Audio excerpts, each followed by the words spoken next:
exiles tend to function in one way or the other. You either are perpetually weeping for the lost homeland, or you realize that the sun will shine on you wherever you are, and you learn to be at home everywhere else in the world.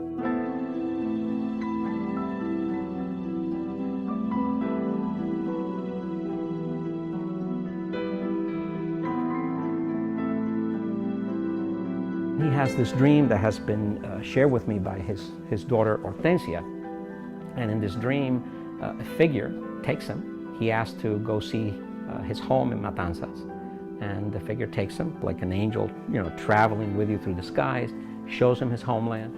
He sees it, he sees his home, and then all of a sudden there is a fury of galloping horses, and before you know it, he's back here in Miami. And I think we can only read that dream or vision as a reckoning, a kind of both closing and opening a door.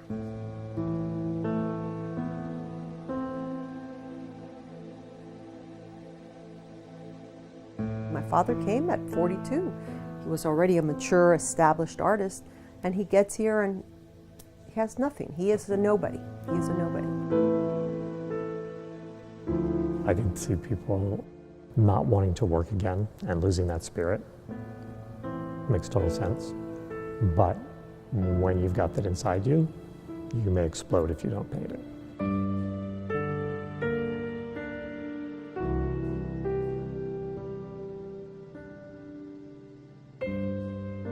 Even in his geometrics, you see a lot of profundity in the colors, in the textures. You can see that he was yearning for something to go beyond that.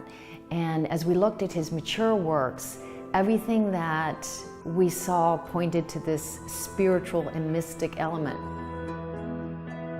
It hit me very deeply and very viscerally, and you see this face looking up in anguish. And I thought nobody could have expressed that as well as Soriano did. It looks like this figure is sort of fading into this purpley background, and I just imagine is really how it feels when you're losing control of your faculties. In this new artistic vocabulary that he developed while in exile, I think reflects that need to enter into and to engage the experience of trauma and loss, and nevertheless to do it in a way that in the end is hopeful, in the end leads one through the darkness into the light, a light that one sees in virtually all of his more mature paintings. I do think that in his late paintings from the 90s, that he is able to visualize the next world. Soriano was contemplating as well and was understanding in a way and portraying to us that there is nothing to fear in terms of taking that next step. Rafael Soriano is part of what is generally defined as the third Cuban avant-garde.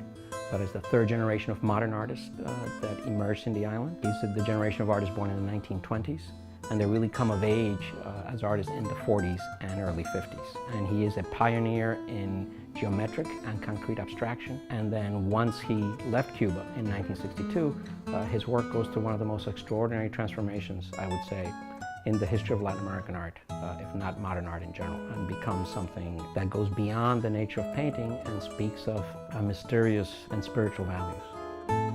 To know him and to historically know how important he was, and to honor that life and that spirit and that talent he continues to give. And I think that's the mark of a truly brilliant artist in time and eternity. Es un encanto, se quedan embelesados con los cuadros. Sí. Así que yo le digo, bueno, Dios permite que su pintura viaje y llegue a muchas regiones donde puedan apreciarlos y ser felices con ella.